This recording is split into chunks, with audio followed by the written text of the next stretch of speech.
Usually when we think about heroes, especially the mythological world-saving kind, we picture them, standing proudly on a pedestal. Right, highly visible. Yeah, exactly. Visible, celebrated, maybe waving to adoring crowds. But imagine for a second that you meet a veteran with enough power to, level an entire city. Oh, easily. And you find out they've locked themselves in solitary confinement at the bottom of the ocean. Just completely isolated. Right. And not because they're dangerous, but because they are terrified of accidentally hurting the very people they swore to protect. It's a heavy burden. It is. And that is the tragic reality of Subject 249, Lugia. You asked us to dive into the Johto resuscitation event and the Johto Soul Era files today, and what we found completely flips the script on what it means to be a god. It really does force us to re-examine the burden of absolute power. I mean, we're looking at historical texts, biological field reports, and legendary battle chronicles today to understand the tower duo. So Lugia and Ho-Oh, and the overriding theme in these sources isn't just their immense world-altering capability. It's profound historical trauma. Yeah, it's pretty dark. It is. It's extreme self-imposed isolation. And it's those incredibly rare instances where a human actually managed to bridge that gap and earn their trust. Which is wild, because to really grasp the weight of that isolation, we have to understand what they lost. The sources point to Ecruteak City in the Johto region roughly 700 years ago. Right. And this wasn't just a settlement. It was a golden age of symbiotic coexistence between humans and Pokémon. Yeah, the architecture itself reflected this diplomatic peak. I mean, the humans constructed two massive 9-tier wooden monuments. Towering structures. Exactly. In the west, you had the Brass Tower, serving as the terrestrial perch and awakening site for Lugia. Okay. And the east, the Bell Tower, the resting site for Ho-Oh. For centuries, they functioned as dual guardians, maintaining both the spiritual and ecological balance of the region. Humans and apex biological entities living as literal neighbors. Right, which is incredible. But that golden age shatters in the year 1851. The field reports classify this as the Great Calamity. And the timeline of that night is just heartbreaking. It really is. Because it starts as a localized meteorological disaster, right? Like a high-intensity lightning strike hits the Brass Tower, sparking a massive inferno. Yeah, a huge fire. Lugia is right there. It sees its home burning and immediately tries to intervene. But this is where the tragedy of biology comes into play. Right, because Lugia's primary defense mechanism is the weaponization of wind. Right. The historical records indicate it attempted to use its wings to blow the fire out, but, the physics of a wooden structure already engulfed in flames. It just doesn't work. No, it means that applying hurricane-force winds doesn't extinguish the fire. It feeds it. That's an accelerant. Exactly. Lugia essentially acted as a massive bellow, so the turbulence from its wings threatened to push the inferno beyond the Brass Tower and spread it through the entire city of Ecruteak. Which would have been catastrophic. Right. So realizing the mistake, Lugia desperately pivots to preserve human life. It switches tactics, utilizing its latent atmospheric control to summon a torrential, localized downpour. The rain successfully quenched the fire, but, well, the sudden temperature shift and the accumulated structural damage from the wind-fed flames were just too much. It was too late. Yeah. The Brass Tower suffered total structural failure, collapsing into the ruins we now call the Burned Tower. And the grief of that moment is hard to overstate. Lugia fails to save its home, almost destroys the city it was supposed to protect, and the sheer sorrow drives it to abandon the sky entirely. Just complete withdrawal. Yeah, it dives into the deep-sea trenches of the Whirl Islands. But the trauma of that night didn't end with Lugia fleeing. Ho-Oh descends into the aftermath, right? It does. As the ash settled over the burned tower, Ho-Oh located the remains of 3 unidentified Pokémon that had perished in the fire. Oh, man. Yeah.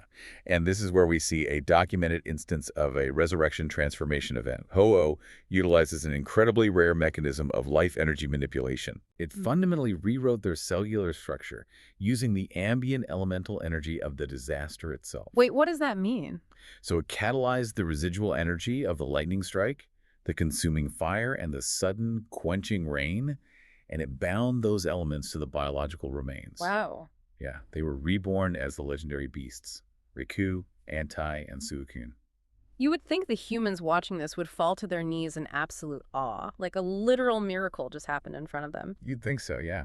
But looking at the historical texts, the awe almost immediately sours into collective fear, and then outright hostility. Because it represents a profound shift in sociological psychology.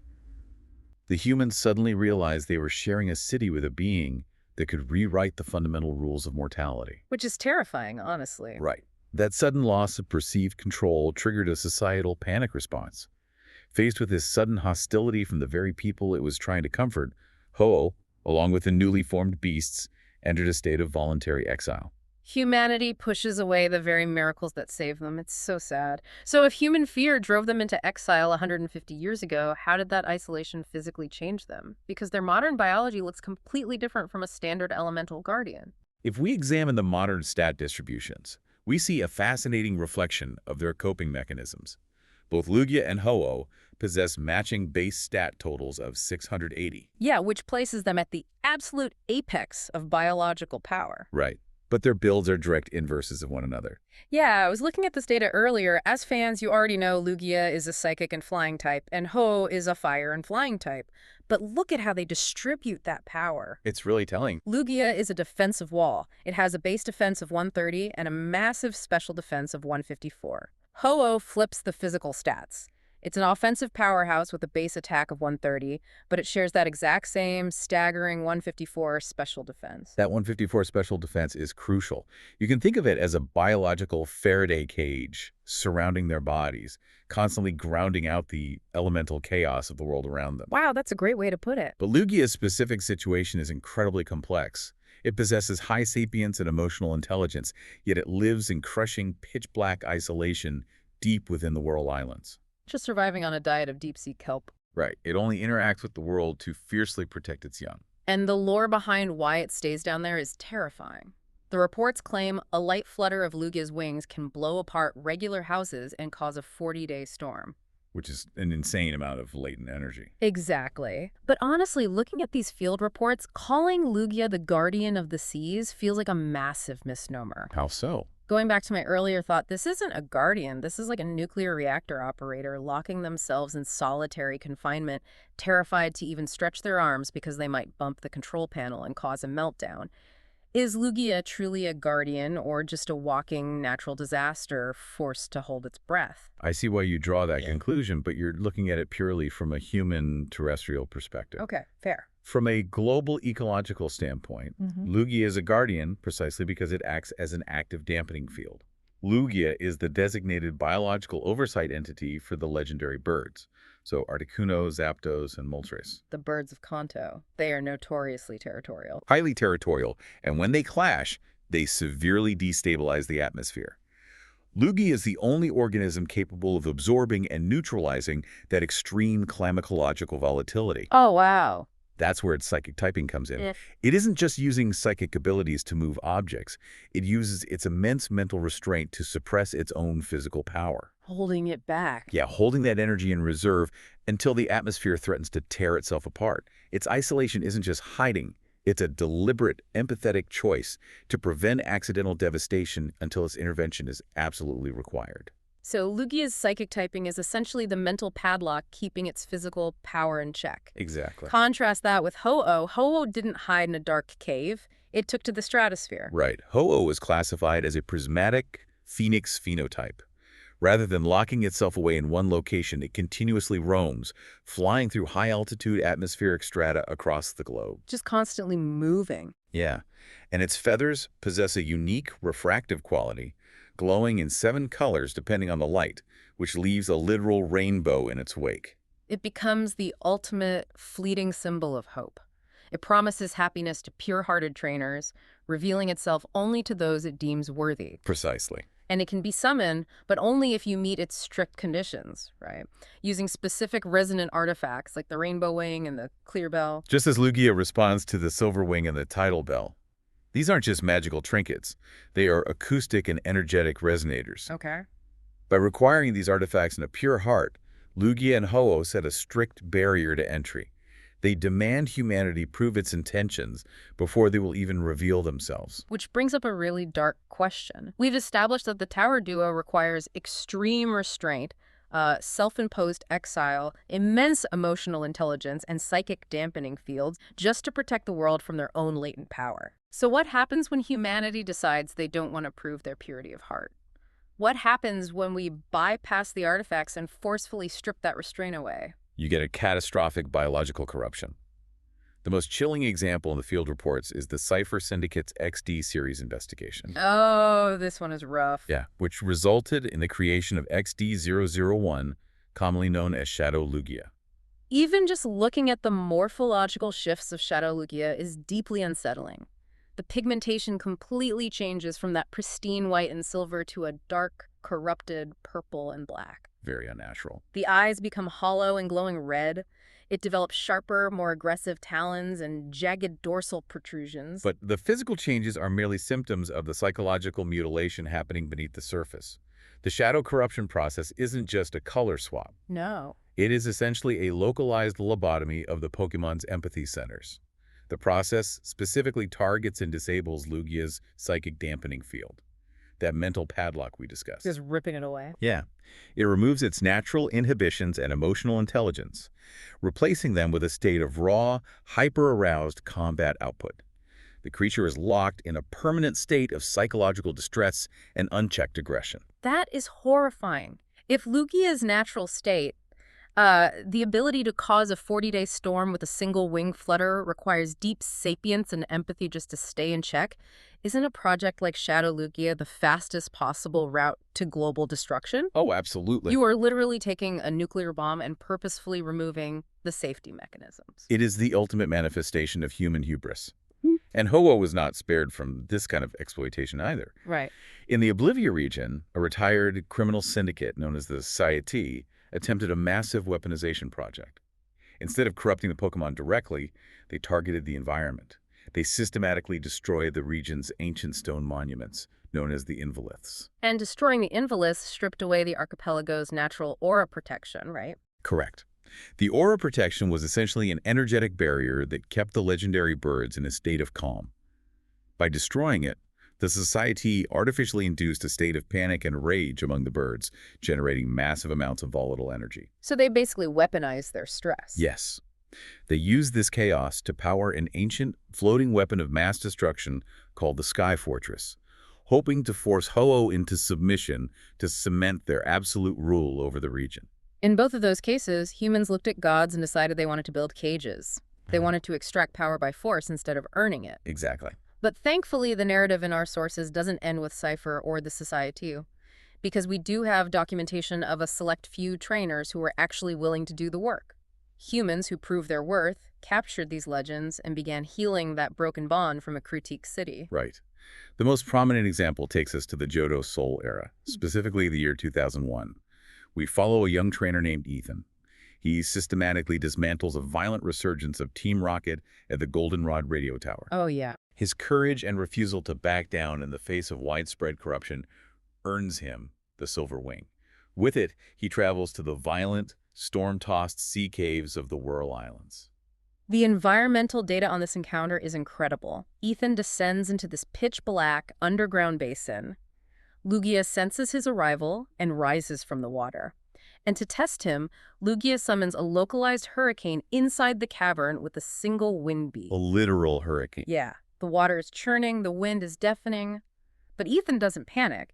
He sends out his partner Typhlosion and battles the storm with absolute tactical precision. He stays calm. He doesn't try to overpower Lugia. He demonstrates emotional stability in the face of chaos. It's like enduring a centuries-old job interview administered by a minor deity in the middle of a Category 5 hurricane. That's a great way to put it.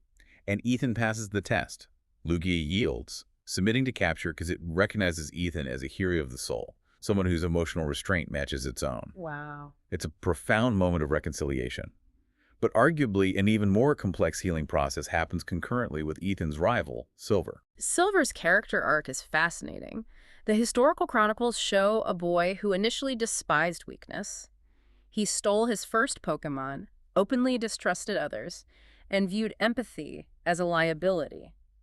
He only valued raw, punitive strength. But through his repeated humbling defeats by Ethan, and by observing Ethan's deep bond with his team, Silver's worldview fractures and slowly rebuilds. Yeah, he really changes. He undergoes immense psychological growth, learning to trust and care for his Pokemon. And the historical record asserts that it is Silver who ultimately summons, battles, and bonds with Ho-Oh. That is an incredible aha moment when you put those two pieces together. You have Ho-Oh, a Pokemon whose entire existence was derailed by the betrayal and fear of humanity in Ecruteak City. Right. And it ultimately allows itself to be captured and healed by Silver, the one human boy who was most traumatized by human betrayal and abandonment. It's so fitting. They were both broken by the world, and they proved to each other that trust was still possible. It's thematic poetry. And we see a modern evolution of this dynamic in the Oblivia region with a Pokemon ranger named Ben. Oh, yes. Ben's approach to the Sky Fortress crisis was fundamentally different from a traditional Pokemon trainer. He didn't use a Pokeball, which relies on physical containment. He used a capture styler. Right. The Capture Styler is a highly advanced piece of technology designed to transmit a friendship frequency. It doesn't capture the Pokemon physically. It connects with their emotional core, sharing feelings of trust and cooperation. After recovering the Rainbow Grail and the Deus, Ben uses the styler to temporarily partner with Ho-Oh.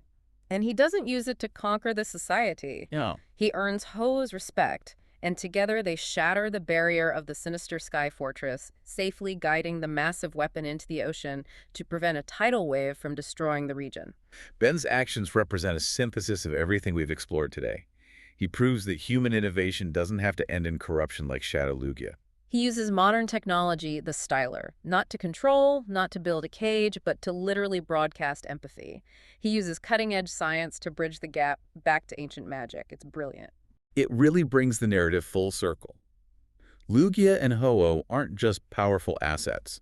They're ultimate symbols of consequence. They represent a natural world that demands profound respect, emotional restraint, and purity of intent. They locked themselves away in the deep oceans and the high stratosphere because humanity simply wasn't ready for them. But Ethan, Silver, and Ben proved that eventually we could be. Which leaves us with one final lingering thought for you to mull over today as you look at these sources. We have to return briefly to the Burn Tower. Researchers made a very peculiar observation. Yeah. Unlike almost all other Pokemon, these legendary beasts didn't belong to a specific ecosystem. Because they were forged directly from the elements of a disaster, researchers hypothesized that they were essentially the habitat in motion. They were released into the world to act as roaming, living indicators of the Earth's elemental health. So here's the question for you to take away today. Let's hear it. Now that Lugia and Ho-Oh have finally stepped out of their solitary confinement, now that they have found pure-hearted humans like Ethan and Silver to partner with, does that mean that the elemental health of the world is finally healing? Or are Raikou, Entei, and Suicune still endlessly running out there because humanity as a whole hasn't truly changed at all? A haunting perspective. Are we finally the heroes who have earned their trust, or just the disaster they're still trying to outrun? Something to think about the next time you hear the wind howling or see a rainbow breaking through the clouds. Keep questioning, keep exploring, and we'll see you on the next Deep Dive.